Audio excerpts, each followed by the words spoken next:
നമസ്കാരം, ഞാൻ ഡോക്ടർ മിത വർഗീസ്. ഇന്ന് ഞാൻ നിങ്ങളോട് സംസാരിക്കുന്നത് നമ്മൾ എല്ലാവരും എപ്പോഴും കേട്ടുകൊണ്ടിരിക്കുന്ന, അതായത് വെയിറ്റ് ലോസിന് ശ്രമിക്കുന്നവര്, ഫാറ്റ് ലോസിനും അതുപോലെ ശരീരഭാരം നിയന്ത്രിക്കാൻ ആഗ്രഹിക്കുന്നവരൊക്കെ കേട്ടുകൊണ്ടിരിക്കുന്ന ഒരു വാക്കാണ് ഇന്റർമിറ്റന്റ് ഫാസ്റ്റിംഗ്, അതായത് ഇടവിട്ടുള്ള ഉപവാസം. ഇത് ഗുണമാണോ ദോഷമാണോ എന്ന് നമുക്ക് നോക്കാം.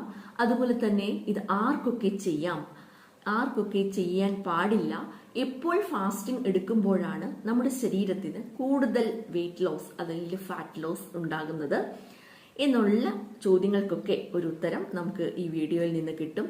ഇന്ന് പലരും പല രീതിയിൽ ചോദിക്കാറുണ്ട്, പല സംശയങ്ങളുമായിട്ട് വരാറുണ്ട്. രാവിലെ ഭക്ഷണം കഴിക്കാതിരുന്നാൽ നമ്മുടെ ശരീരത്തിലെ കൊഴുപ്പ് കുറയുമോ എന്നുള്ളത്. അതുപോലെ ഒരു 16 മണിക്കൂർ ഫാസ്റ്റിംഗ് എടുത്താൽ നമ്മുടെ ശരീരം ഡീടോക്സ് ആകുമോ, അതുപോലെ ഇന്റർമിറ്റന്റ് ഫാസ്റ്റിംഗ് ചെയ്താൽ എല്ലാവർക്കും ഒരുപോലെ വെയിറ്റ് ലോസ് ഉണ്ടാകുമോ എന്നിങ്ങനെ നിരവധി ചോദ്യങ്ങളും സംശയങ്ങളുമായിട്ട് ഒത്തിരി പേരുണ്ട്. അപ്പൊ ഇതിനെല്ലാം ഉള്ള ഒരു ഉത്തരം ലളിതമായിട്ട് നമുക്കിന്ന് മനസ്സിലാക്കാം. ആദ്യമേ തന്നെ എന്താണ് ഇന്റർമിറ്റന്റ് ഫാസ്റ്റിംഗ് എന്ന് നോക്കാം. ഇതൊരു സ്പെഷ്യൽ ഡയറ്റ് ഒന്നും അല്ല. എപ്പോൾ ഭക്ഷണം കഴിക്കണം എന്നതിനെ പ്രാധാന്യം കൊടുത്തിട്ടുള്ള ഒരു ഈറ്റിംഗ് പാറ്റേൺ മാത്രമാണ്. എന്ത് ഭക്ഷണം കഴിക്കണം എന്നതിനേക്കാൾ ഉപരി എപ്പോൾ ഭക്ഷണം കഴിക്കണം എന്നുള്ള പ്രാധാന്യത്തോടു കൂടി ചെയ്യുന്ന ഒരു ഈറ്റിംഗ് പാറ്റേൺ ആണ് ഇത്. നിങ്ങൾ ആദ്യമായാണ് എന്റെ ചാനൽ കാണുന്നതെങ്കിൽ സബ്സ്ക്രൈബ് ചെയ്യുക. തുടർന്നുള്ള വീഡിയോസ് കിട്ടാനായിട്ട് ബെൽ ബട്ടണും എനേബിൾ ചെയ്ത് വെക്കുക. ഇനി ഇന്റർമിറ്റന്റ് ഫാസ്റ്റിംഗിൽ ഏറ്റവും കൂടുതൽ ആളുകൾ പിന്തുടരുന്ന ഒരു രീതിയാണ് 16:8. അതായത് 24 മണിക്കൂറിൽ 16 മണിക്കൂർ ഫാസ്റ്റിംഗും 8 മണിക്കൂർ ഭക്ഷണം കഴിക്കുന്ന സമയം. ഉദാഹരണത്തിന് രാവിലെ 9 മണി മുതൽ വൈകുന്നേരം 5 മണി വരെ ഭക്ഷണം കഴിക്കുന്ന സമയവും വൈകുന്നേരം 5 മുതൽ പിറ്റേന്ന് രാവിലെ 9 മണി വരെ ഫാസ്റ്റിംഗ് ടൈമും. ഇതാണ് സാധാരണ ഏറ്റവും കൂടുതൽ ആളുകൾ പിന്തുടരുന്ന ഒരു രീതി. എന്നാൽ തുടക്കക്കാർക്ക് ആദ്യമേ തന്നെ 16 മണിക്കൂർ ഫാസ്റ്റിംഗ് എടുക്കണം എന്നില്ല. തുടക്കത്തിൽ ഒരു 12 മണിക്കൂർ, പിന്നെ 14 മണിക്കൂർ, അങ്ങനെ പതുക്കെ 16 മണിക്കൂർ ഫാസ്റ്റിംഗ് എടുക്കുന്നതായിരിക്കും ഏറ്റവും നല്ലത്. ഇനി ഇതിന്റെയൊക്കെ ആരോഗ്യ ഗുണങ്ങൾ അല്ലെങ്കിൽ നമുക്ക് കിട്ടുന്ന ഗുണങ്ങൾ എന്തെല്ലാമാണ് എന്ന് നോക്കാം. ഒന്നാമതായിട്ട് വെയിറ്റ് മാനേജ്മെന്റ് ആണ്. അമിതഭാരമുള്ളവര് വെയിറ്റ് കുറയ്ക്കാനായിട്ട് ഏറ്റവും സഹായിക്കുന്ന ഒരു മെത്തേഡാണ് ഇന്റർമിറ്റന്റ് ഫാസ്റ്റിംഗ്. കാരണം ഈ സമയം നിയന്ത്രിക്കുന്നതോടൊപ്പം തന്നെ കാലോറീസ്, ഉള്ളിലേക്ക് കഴിക്കുന്ന ഭക്ഷണത്തിന്റെ അളവും കുറയും, കാലോറീസും കുറയാൻ കാരണമാകും. പക്ഷേ ഇവിടെ വലിയൊരു തെറ്റിദ്ധാരണയുണ്ട്. എന്താണെന്ന് വെച്ചാൽ 16 മണിക്കൂർ ഫാസ്റ്റിംഗ് എടുത്താൽ എന്ത് ഭക്ഷണം വേണമെങ്കിലും കഴിക്കാം എന്നുള്ളത്. ഇത് പക്ഷെ ശരിയല്ല. നമുക്ക് കഴിക്കാൻ പറ്റുന്ന ഈറ്റിംഗ് വിൻഡോയില് പിസ്സ, ബർഗർ പോലെയുള്ള ജങ്ക് ഫുഡ്സ്, അതായത് അതുപോലത്തെ ഓയിലി ഫുഡ്സ്, ഫ്രൈഡ് ഐറ്റംസ് ഒക്കെ കഴിച്ചാൽ ഈ ഫാസ്റ്റിംഗ് എടുത്തത് കൊണ്ട് വെയിറ്റ് ലോസ് ഉണ്ടാകണമെന്നില്ല. അതുകൊണ്ട് നമ്മൾ കഴിക്കുന്ന ആഹാരം എന്താണ് എന്നുള്ളതിന് വ്യക്തതയുണ്ടാകണം. അത് ഗ്രീൻ ലീഫി വെജിറ്റബിൾസും ഫ്രൂട്ട്സും ഒക്കെ നിറഞ്ഞതായിരിക്കണം. അതുപോലെ പ്രോട്ടീൻ റിച്ച് ആയിട്ടുള്ള ഫുഡ് ആയിരിക്കണം. ഒമേഗ 3 ഫാറ്റി ആസിഡ്സ് ആയിരിക്കണം. അതായത് ആവശ്യത്തിന് ഉള്ള പോഷക മൂല്യങ്ങളെല്ലാം കിട്ടുന്ന തരത്തിലുള്ള ഒരു ആഹാരമായിരിക്കണം ഈ ഈറ്റിംഗ് വിൻഡോയിൽ നമ്മൾ തിരഞ്ഞെടുക്കേണ്ടത്. രണ്ടാമത്തെ ഗുണം ഇന്റർമിറ്റന്റ് ഫാസ്റ്റിംഗ് കൊണ്ട് നമുക്ക് കിട്ടുന്നത് നമ്മുടെ ബ്ലഡ് ഷുഗർ കൺട്രോൾ ചെയ്യാൻ പറ്റുന്നു എന്നുള്ളതാണ്. ശരിയായ രീതിയിൽ ഇന്റർമിറ്റന്റ് ഫാസ്റ്റിംഗ് ചെയ്യുന്നവർക്ക് ഇൻസുലിന്റെ സെൻസിറ്റിവിറ്റി മെച്ചപ്പെടുത്താനും അതുപോലെ തന്നെ ബ്ലഡ് ഷുഗർ കൺട്രോൾ ചെയ്യാനും സഹായിക്കുന്ന ഒന്നാണ്. എന്നാൽ ഡയബറ്റിക്സ് ഉള്ളവർ, ഇൻസുലിൻ അല്ലെങ്കിൽ ബ്ലഡ് ഷുഗർ നിയന്ത്രിക്കാനുള്ള മരുന്ന് കഴിക്കുന്നവർ ഒരു ഡോക്ടറുടെ, അതായത് അവർ കണ്ടുകൊണ്ടിരിക്കുന്ന ഡോക്ടറുടെ നിർദ്ദേശമില്ലാതെ ഫാസ്റ്റിംഗ് എടുക്കരുത്. മൂന്നാമത്തെ ഗുണം മെറ്റബോളിക് ഹെൽത്ത് ആണ്. ശരീരത്തിലെ മെറ്റബോളിസവുമായിട്ട് ബന്ധപ്പെട്ടുള്ള ഘടകങ്ങളൊക്കെ മെച്ചപ്പെടാൻ ഫാസ്റ്റിംഗ് സഹായിച്ചേക്കും. അമിതമായിട്ട് ശരീരഭാരമുള്ളവരിൽ കണ്ടുവരുന്ന ബ്ലഡ് പ്രഷർ, ട്രൈഗ്ലിസറൈഡ്സ് തുടങ്ങിയ മെറ്റബോളിക് മാർക്കേഴ്സ് ഒക്കെ മെച്ചപ്പെടുന്നതായിട്ട് പഠനങ്ങളൊക്കെ തെളിയിച്ചിട്ടുണ്ട് ഫാസ്റ്റിംഗ് വഴിയായിട്ട്. നാലാമത്തെ ഗുണം എന്താണ് എന്ന് വെച്ചാൽ നമ്മുടെ അൺനെസസറി ആയിട്ടുള്ള സ്നാക്കിംഗ് ഒഴിവാക്കാനായിട്ട് സഹായിക്കും. നമ്മൾ മെയിൻ മീൽസിന്റെ ഇടയ്ക്കൊക്കെ സ്നാക്സ് ഒക്കെ കഴിക്കുന്ന ശീലമുണ്ട് പലർക്കും. നല്ല രാവിലെ ബ്രേക്ക്ഫാസ്റ്റ് കഴിഞ്ഞാൽ പിന്നെ ടീ, ബിസ്ക്കറ്റ്സ്, അതുപോലെ ലഞ്ച്, സ്നാക്സ്, അങ്ങനെ എപ്പോഴും ഫുഡ് കഴിച്ചുകൊണ്ടിരിക്കുന്ന ഇങ്ങനെ ദിവസം മുഴുവനും ഭക്ഷണം കഴിക്കുന്ന ശീലമുള്ളവർക്ക് ഈറ്റിംഗ് വിൻഡോ നിയന്ത്രിക്കുന്നത് അൺനെസസറി ആയിട്ടുള്ള സ്നാക്കിംഗ് ഒക്കെ ഒഴിവാക്കാൻ സഹായിക്കും. അതുപോലെ നമ്മൾ ഇന്റർമീഡിയന്റ് ഫാസ്റ്റിംഗ് എന്ന് കേൾക്കുമ്പോൾ കൂടെ കേൾക്കുന്ന ഒരു വാക്കാണ് ഓട്ടോഫാജി എന്നുള്ളത്. അപ്പോൾ എന്താണ് ഓട്ടോഫാജി എന്ന് നമുക്ക് നോക്കാം. നമ്മുടെ ശരീരത്തിലെ സെല്ലുലാർ കോമ്പൗണ്ട്സിന്റെ ഡാമേജുകളൊക്കെ നീക്കം ചെയ്ത് സെൽസിന്റെ റീസൈക്ലിംഗ് പ്രോസസ്സിൽ സഹായിക്കുന്ന സ്വാഭാവികമായ ഒരു സെല്ലുലാർ മെക്കാനിസമാണ് ഓട്ടോഫാജി. അപ്പൊ ഫാസ്റ്റിംഗ് എടുക്കുന്നവർക്ക് ഇത് സഹായിക്കുന്നതാണ്. നമ്മുടെ സെൽസിനൊക്കെ റിപ്പയർ ചെയ്യാനും ഒരു സമയം കൊടുക്കുന്നത് വളരെ നല്ലതാണ്. നമ്മൾ എപ്പോഴും ഭക്ഷണം കഴിച്ചുകൊണ്ടിരിക്കുമ്പോൾ നമ്മുടെ ശരീരം ഈ ഭക്ഷണം ദഹിപ്പിക്കുന്നതിലായിരിക്കും കൂടുതൽ ടൈമും എനർജിയും ഒക്കെ എടുക്കുന്നത്.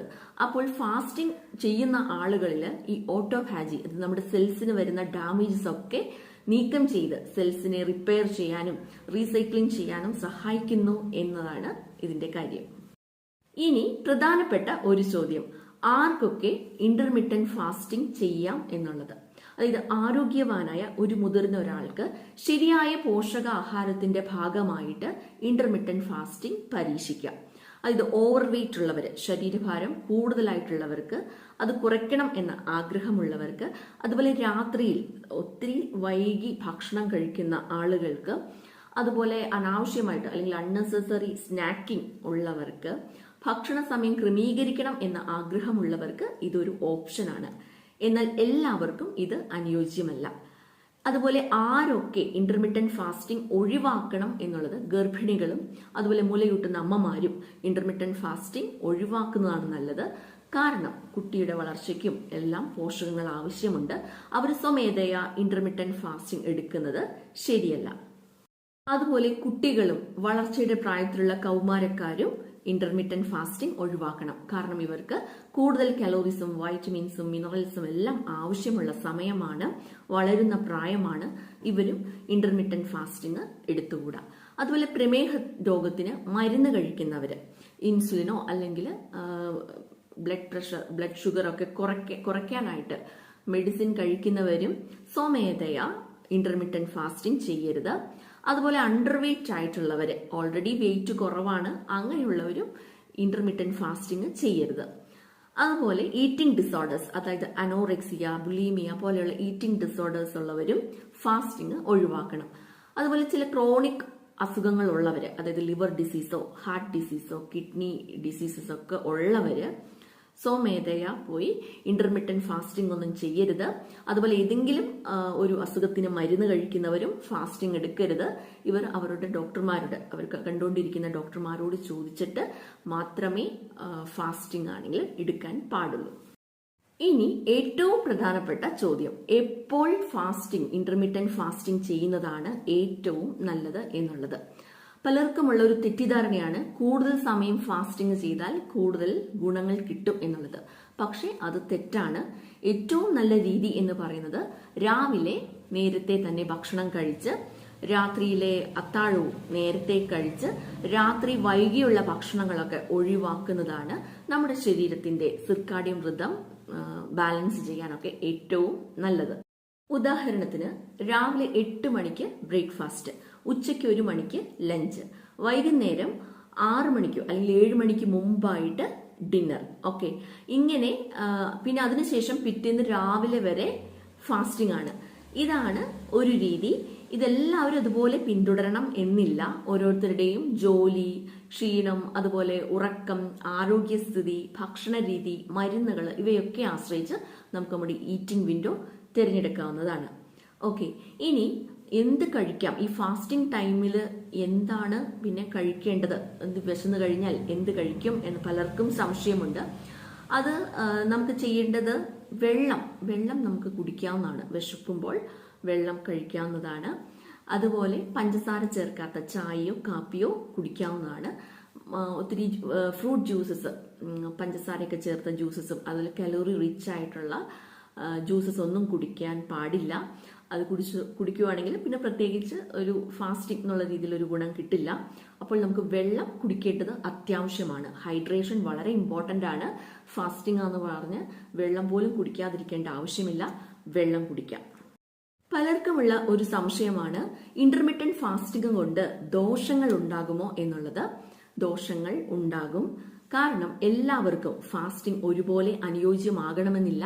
ചിലർക്ക് തലകറക്കം, തലചുറ്റൽ, ക്ഷീണം, അതുപോലെ ഇറിറ്റബിലിറ്റി, കോൺസെൻട്രേഷൻ കുറയല്, ചിലർക്ക് കോൺസ്റ്റിപ്പേഷൻ, ചിലർക്ക് അമിതമായിട്ടുള്ള വിശപ്പുണ്ടാകാം. അമിതമായിട്ട് ഒരു ഫാസ്റ്റിംഗ് ഒക്കെ എടുത്ത് കുറച്ച് കഴിഞ്ഞ് അമിതമായിട്ട് ഭക്ഷണം കഴിക്കുന്ന രീതിയും കണ്ടുവരാറുണ്ട്.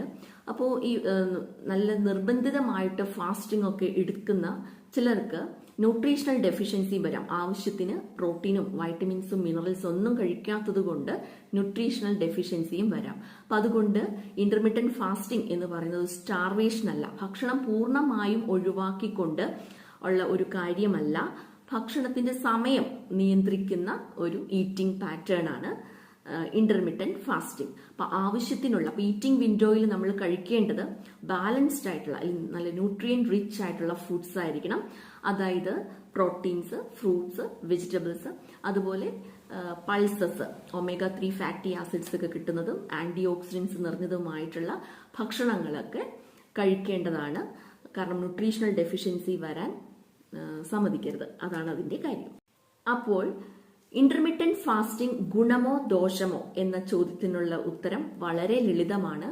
ശരിയായ വ്യക്തിക്ക് ശരിയായ രീതിയിൽ ചെയ്താൽ വളരെ ഗുണകരമായ ഒന്നാണ് ഇന്റർമിറ്റന്റ് ഫാസ്റ്റിംഗ്. എന്നാൽ തെറ്റായ രീതിയിൽ ചെയ്താൽ ദോഷകരവുമാകാം. അപ്പോൾ എത്ര മണിക്കൂർ ഭക്ഷണം കഴിക്കാതെ ഇരിക്കാൻ പറ്റും എന്ന ചോദ്യം മാത്രം ചോദിക്കാതെ എങ്ങനെ ബാലൻസ്ഡ് ആയിട്ട് ഭക്ഷണം കഴിക്കാം എന്ന ചോദ്യം കൂടി നമ്മൾ ചോദിക്കണം.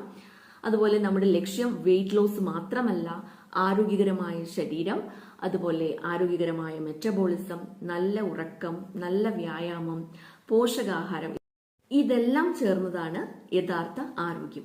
അപ്പൊ നമ്മുടെ ലക്ഷ്യം വിശന്നിരിക്കുക എന്നതല്ല, ആരോഗ്യത്തോടു കൂടി ജീവിക്കുക എന്നതായിരിക്കണം. ഇപ്പോൾ നിങ്ങൾക്ക് ഇന്റർമിറ്റന്റ് ഫാസ്റ്റിങ്ങിനെ കുറിച്ച് വിശദമായിട്ട് മനസ്സിലായി എന്ന് വിശ്വസിക്കുന്നു. നിങ്ങൾക്ക് ഈ വീഡിയോ ഉപകാരപ്പെട്ടു എങ്കിൽ നിങ്ങളുടെ കൂട്ടുകാർക്കും ഷെയർ ചെയ്യുക. നിങ്ങൾ ആദ്യമായിട്ടാണ് എൻ്റെ ചാനൽ കാണുന്നതെങ്കിൽ സബ്സ്ക്രൈബ് ചെയ്യുക. തുടർന്നുള്ള വീഡിയോസ് കിട്ടാനായിട്ട് ബെൽ ബട്ടണും എനേബിൾ ചെയ്തു വെക്കുക. നന്ദി, നമസ്കാരം.